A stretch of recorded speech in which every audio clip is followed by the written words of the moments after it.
Olá, família! Tudo bem com vocês? Hoje o nosso assunto é o seguinte: casei novamente, vou perder a salvação? E por que nós vamos responder essa pergunta? Aqui no Manual do Casamento, naturalmente, nós tratamos de tudo o que diz respeito a um casamento, inclusive a sua espiritualidade, a sua salvação, as suas implicâncias para a salvação. E de repente, em alguns determinados momentos, nós falamos sobre o segundo casamento, partindo de um pressuposto que a Bíblia nos ensina que quando Deus une homem e mulher, ele os une até a morte. Então, eu me separar do meu marido, da minha esposa e me casar com outra pessoa, eu estaria cometendo um pecado? E se eu me casei com outra pessoa, perdi a minha salvação? É justamente isso que nós vamos responder no vídeo de hoje. Eu já quero começar desejando a todos que estão aqui que sejam muito bem-vindos.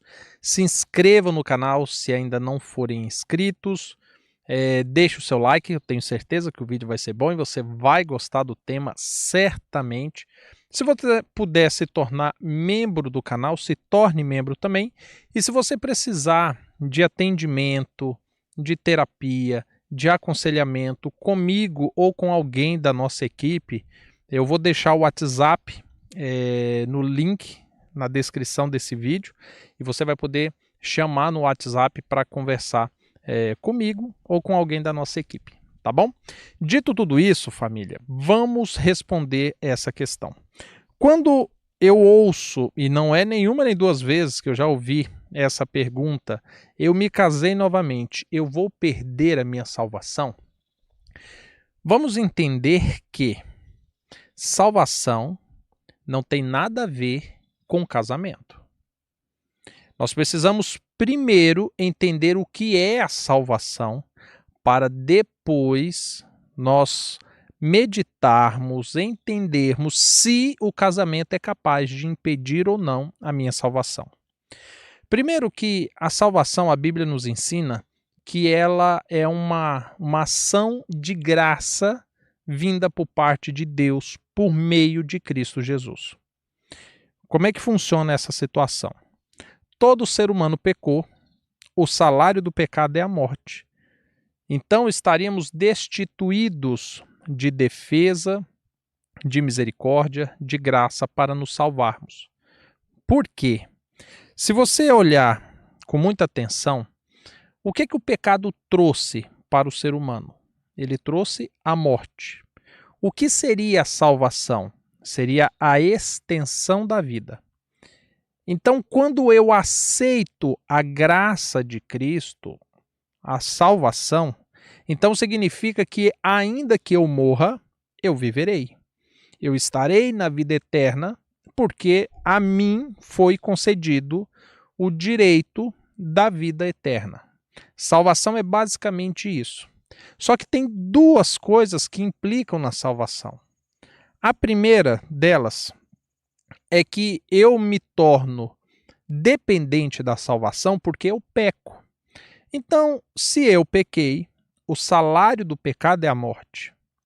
Então, a primeira coisa que eu preciso resolver é o problema do pecado. E como que eu resolvo o problema do pecado? Em Provérbios, Salomão nos ensina que todo aquele que confessa a tua transgressão e abandona, esse alcança misericórdia. Jesus também nos ensinou isso. Ele nos ensinou que todo aquele que chega até ele, levando os seus fardos, ele tem poder para nos perdoar os nossos pecados. E é por isso que Jesus perdoava os pecados e dizia: agora vá e não peques mais. Então, a primeira questão em relação à salvação que nós precisamos entender é a condição do pecado. Uma vez que a Bíblia nos diz o que é pecado, então eu preciso olhar para a minha vida e identificar os pecados que eu tenho.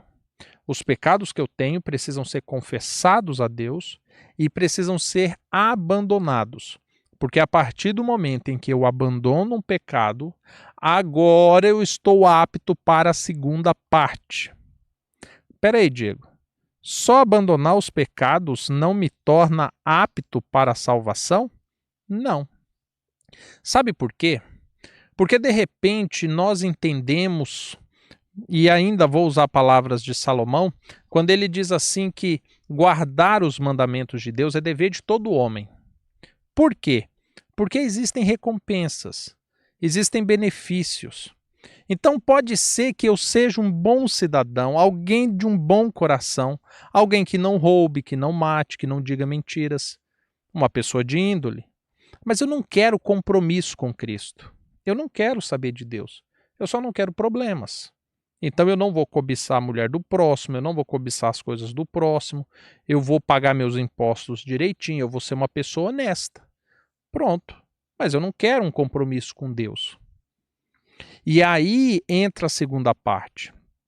Porque de repente Cristo diz que Deus, por meio de Cristo, estava se reconciliando com o mundo.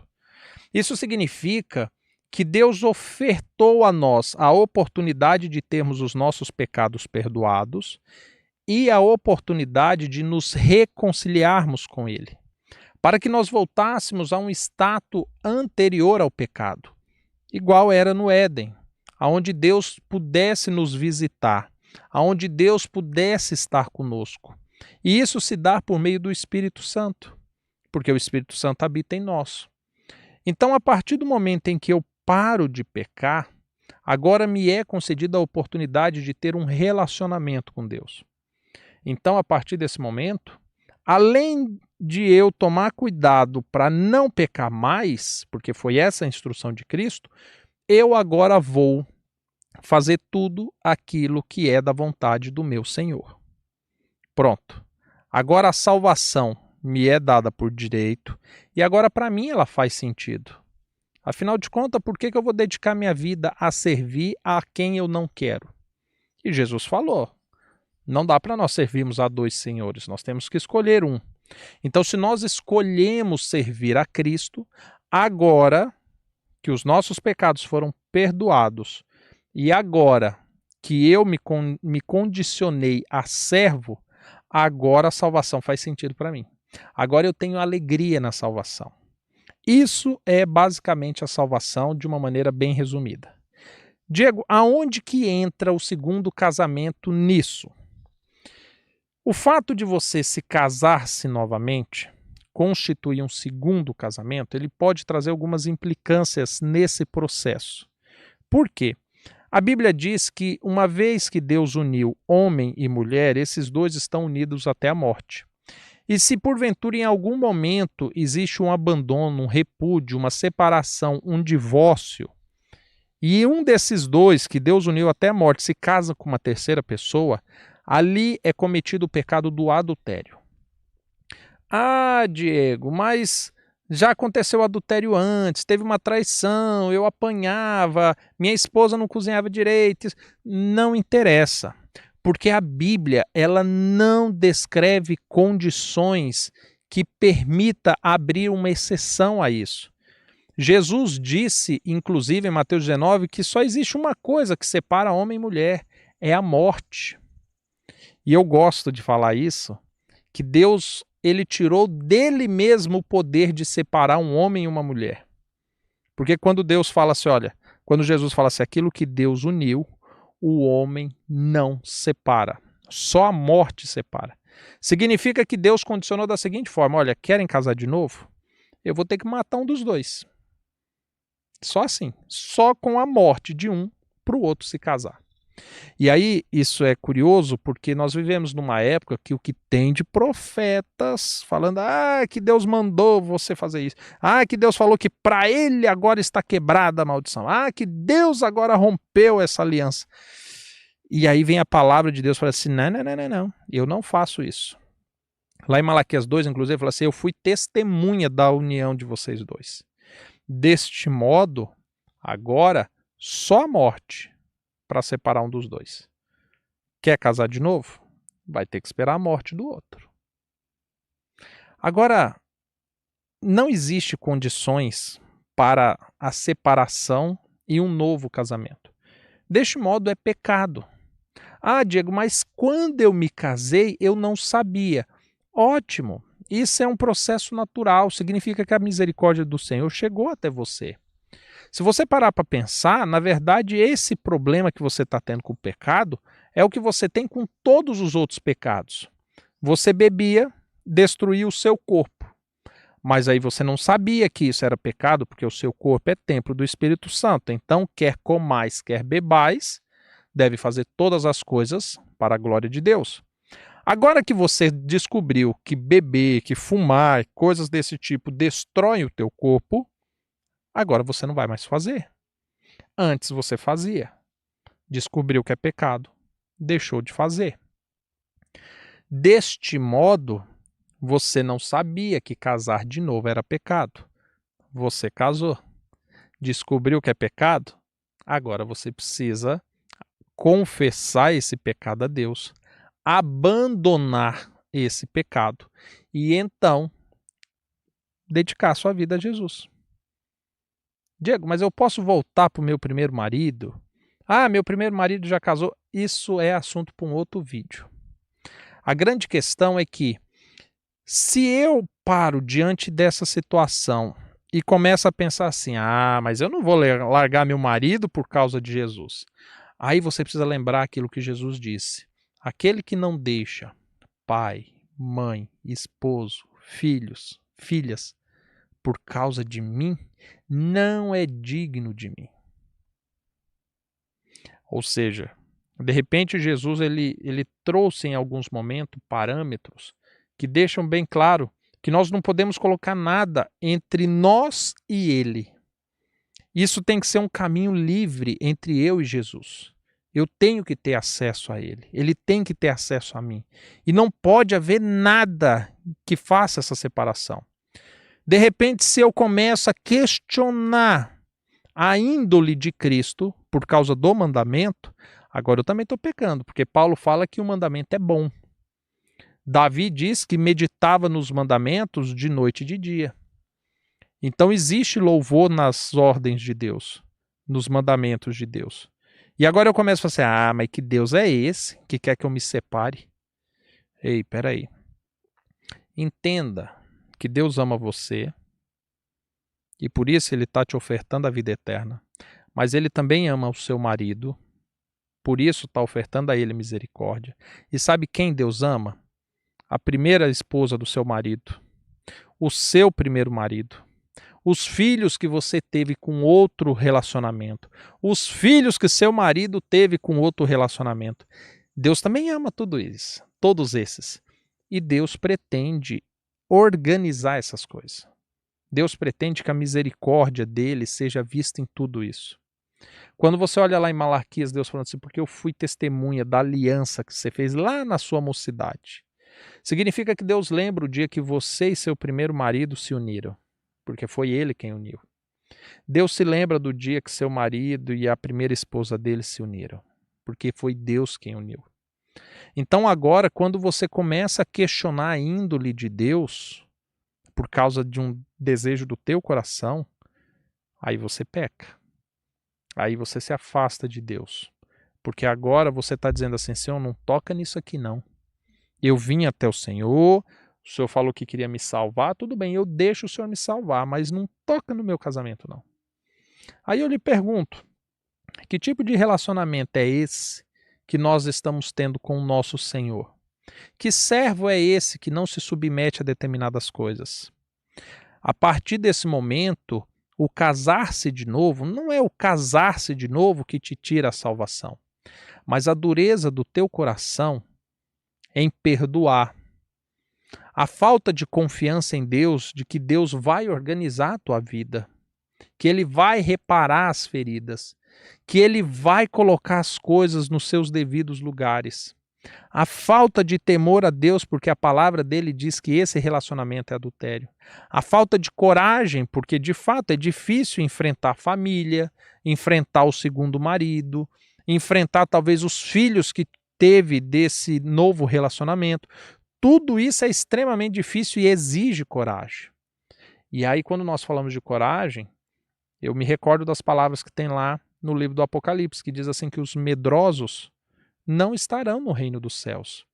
Então eu temo ao Senhor, eu não quero pecar, eu amo a Jesus, eu quero ser salvo, mas se eu não tenho coragem para abandonar um pecado, para enfrentar a sociedade, por amor ao meu Senhor, eu sou um medroso. E os medrosos não entram no reino dos céus. É simples. Se eu não sou capaz, quando a Bíblia fala de morrer por Cristo, e eu não sou capaz de viver por Cristo, afinal de contas, o sangue dele me salvou de quê?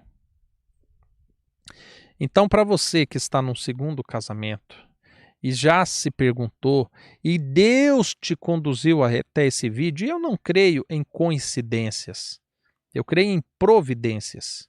Deus providenciou você estar aqui, você assistir até esse momento, você receber essa mensagem, para que isso te traga juízo. Porque a partir desse momento, você vai ter que responder essa pergunta. Eu não deixo o meu segundo casamento por quê? Porque vai trazer prejuízo financeiro? Os discípulos de Cristo abandonaram tudo, os barcos, as redes de pesca, largaram tudo para seguir a Cristo. Eles não tiveram prejuízo? Eu vou ter que abandonar minha esposa, provavelmente ela vai ficar com meus filhos. E Jesus falou o que daqueles que não abandonavam a família, os filhos, por causa dele? Diego, eu vou ter que enfrentar a sociedade. Mas espera aí, quantos se levantaram a favor de Cristo e foram apedrejados, foram açoitados, foram presos? De repente você é tomado por um pensamento de eu sou dondoquinha de Jesus, eu não preciso passar por nada disso. E de repente não abre mão. Então entenda que você precisa de fato compreender isso. Se existe algo, se existe um medo, se existe um receio que te impede de chegar a Cristo, isso é o suficiente para te tirar a salvação. Porque aí agora você não vai buscar a Deus da mesma forma. Porque agora você pensa, já que eu estou no pecado mesmo, e aí que você se afunda ainda mais na sua iniquidade. E é justamente nesse momento em que a salvação vai embora. Porque agora não faz mais sentido você seguir à risca o que a palavra do Senhor diz. É por isso que eu aconselho a você, que está no segundo casamento, examine a si mesmo. Descubra à luz da Bíblia se de fato este relacionamento é lícito ou não. Não sendo lícito, não hesite em abandonar essa família que foi constituída no adultério. Vai ser difícil? Certamente. Assim como foi difícil enfrentar apedrejamentos, assim como foi difícil enfrentar cova de leões, assim como foi difícil enfrentar fornalhas, assim como foi difícil enfrentar N dificuldades que todos os personagens bíblicos nos dão testemunho. Certamente você enfrentar essa dificuldade da qual você mesmo se colocou, também vai ser difícil. Mas confie no Senhor, porque certamente Deus trará respostas ao seu coração. Deus trará instrução e você precisa ter coragem para tomar tudo isso e dar um bom testemunho acerca de Jesus. Espero que você tenha compreendido, receba com amor tudo o que eu disse nesse vídeo. E eu espero verdadeiramente que tudo isso que foi falado faça muito sentido para você e transforme a sua vida. Que Deus te abençoe, conceda a você um ótimo dia. Eu espero encontrar você num próximo vídeo. Até mais, família. Tchau, tchau.